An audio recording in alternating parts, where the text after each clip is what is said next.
So this is the start of my journey to episode 100 and beyond series, and really, the first thing that I have to say, especially to director Tim Burton, is what have you done?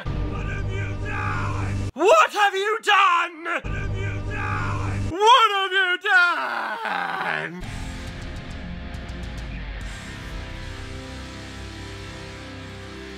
Dark Shadows. Ugh. Released in 2012 and is directed by Tim Burton, who is behind such films like Batman, Batman Returns, The Nightmare Before Christmas, and really any nightmare that you've ever had, ever. The film stars, of course, Johnny Depp. He does anything that Tim Burton wants him to do. Eva Green, Michelle Pfeiffer, Chloe Grace Mortez, Jackie Earle Haley, and Helena Bonham Carter. Like always, it's a Tim Burton film. This is the first episode of this series, the 30 days of movie listing that I found, and the topic, of course, is my least favorite movie. Why is it my least favorite movie, you ask?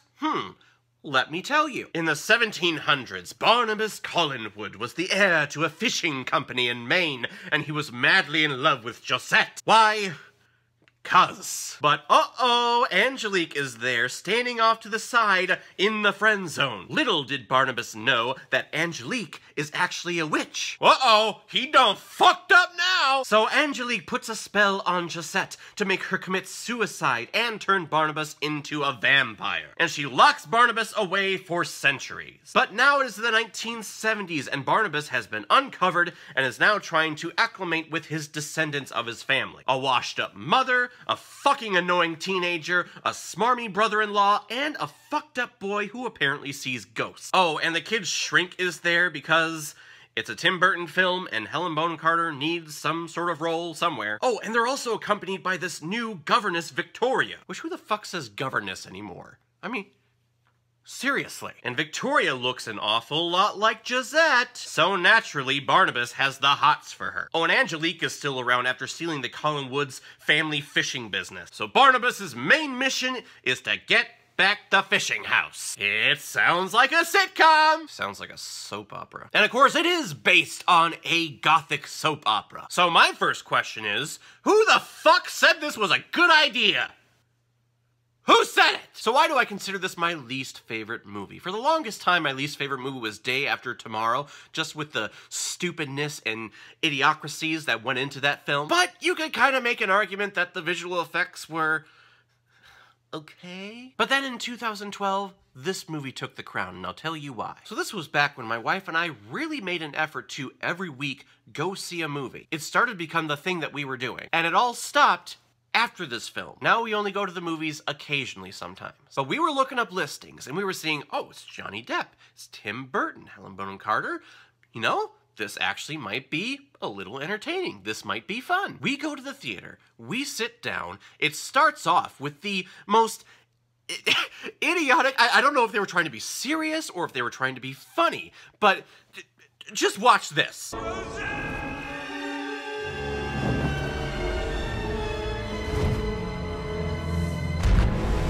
Yeah, Josette commits suicide, and then we get Barnabas crashing down after her, and he just goes, splat. Okay, was that funny? Or is this a serious thing? And then we spent the next 2.5 hours questioning if this is a comedy or if this is serious. And by the end of the film, we decided that, oh my god, this film is still going on. Why hasn't it stopped yet? This is one of those films, and it happened to me when I was rewatching it for this review.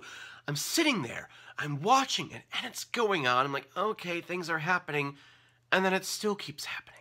And it still keeps going, and going, and going. I'm like, oh my god, just no. So after we get the little intro section, we skip to this character named Victoria. This is the 1970s, by the way, and she's hitchhiking to Maine to become the new governess of the Collingwoods kid, and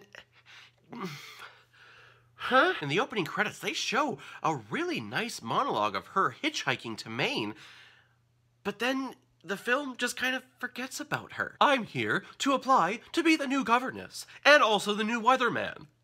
One of the most underdeveloped characters I've ever seen on screen. And she's supposed to be a lead character! Watch out, everyone. I am gonna spoil this film because I cannot spoil this film while talking about it. So with Victoria's character, she's there, Barnabas comes back, and because she looks like Gisette, Barnabas is like, ooh, oh, Victoria, I love you. And I guess she reciprocates with that. We only get like 2 scenes of them together, and they're already calling themselves my love. And this, of course, all leads up to the end of the film where she goes to the same cliff that Gisette was at, and she's there not under the spell of Angelique. No, she's there to convince Barnabas that, hey, I'm going to commit suicide, and the only way to save me is to turn me into a vampire. Whoa, whoa, whoa, whoa, whoa, whoa.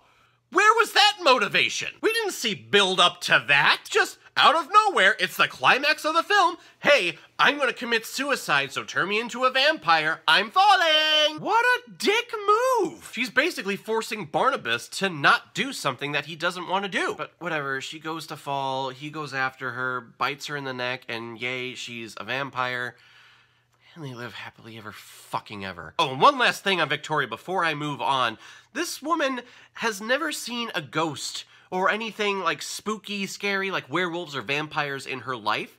But yet when she's in this house and she first sees the ghost, her reaction isn't, you know, like an initial reaction of terror. It's basically,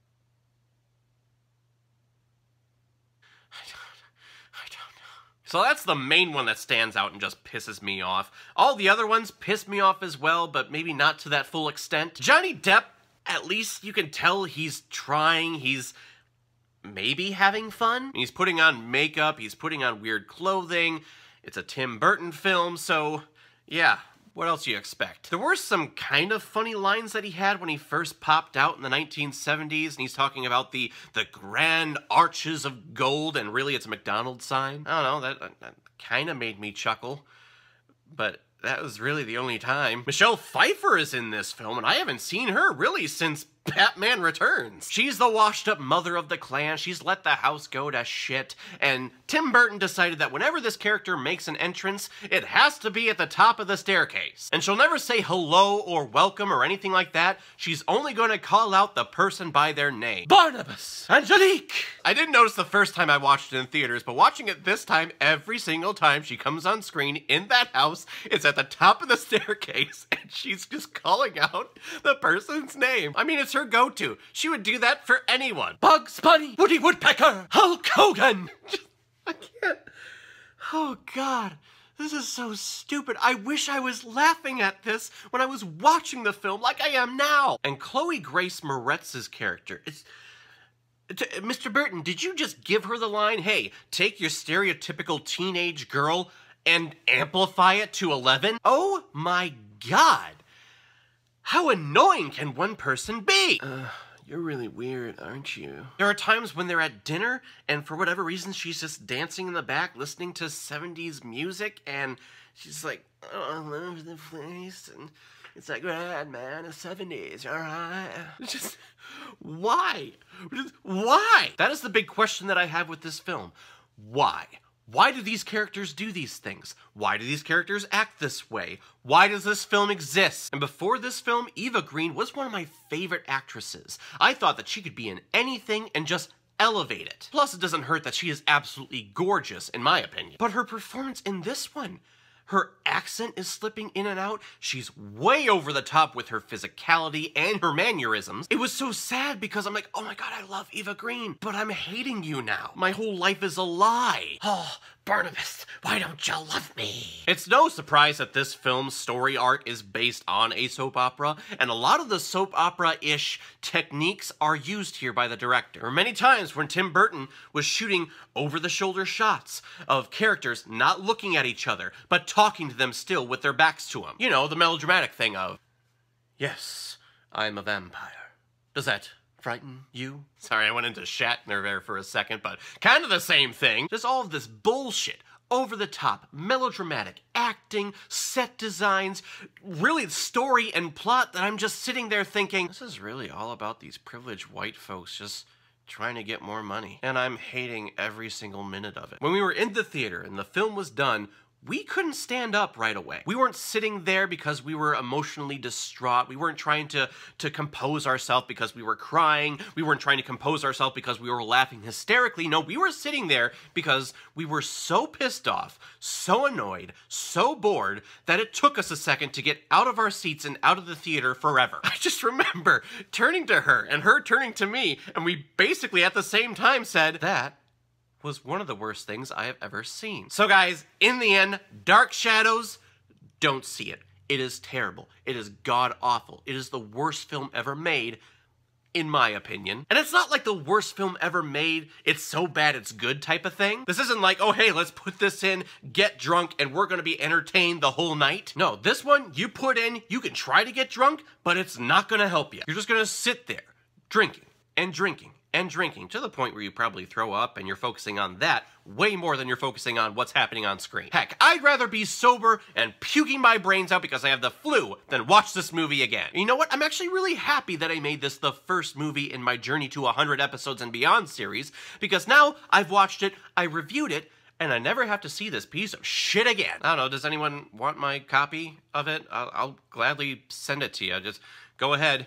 Email me or message me on my Facebook page. I don't care. I don't want this anymore. No, scratch that. I'm not gonna send it to you because I don't want you to suffer like I did. Unless you really want it, I'll send it to you. Go ahead, message me, first one. So I don't even think that this one qualifies to get even a half a Blu-ray on my rating scale. But if you recall, when I did the Room review, I didn't give it Blu-rays, I actually gave it mammograms. So you know what? I'm gonna do the same thing here. So I'm gonna give Dark Shadows 5 out of 5 mammograms. I got the results of the test back. I definitely have breast cancer. It's over. I never have to see this film again. All right, so we're moving on to episode 72 of Caleb Watches Movies, and that category is my favorite sci-fi picture. Oh man, there are so many out there. You got your Star Wars, you got Star Trek, you got Alien, you got Aliens, you got Terminator, you got Avatar, you got Interstellar. There are so many great sci-fi pictures out there that I love to watch, but there is one film that every time I put it in, I just have to watch it and I'm entertained throughout the entire thing. I'm never bored of it. I've watched it so many times, so thinking about it, yeah, this would be my favorite sci-fi film. And of course, I'm not going to tell you what that film is yet, but what's a good clue I could give you? We'll just give you a line from it. Let's name it after your dad. Let's name him Jim. Oh, that was probably too good of one. You probably know what it is already. But you know what? I don't care. I love it, and we'll talk about it next time. So everyone, have you seen Dark Shadows? If you haven't, awesome. Good for you. You are winning at life. But if you have seen Dark Shadows, you are down in the depths with me, so please join me, comment below, let me know what you thought about it. And when you're done commenting, please like and subscribe to my channel so you know the next time I'm posting my next movie review. And while you're at it, head over to my Facebook page called Caleb Watches Movies. Go ahead and like and follow there just to keep up with all my updates. So everyone, I will see you next time with my favorite sci-fi film. So in the meantime, be well, be good to each other, and go watch a movie. Take care, guys.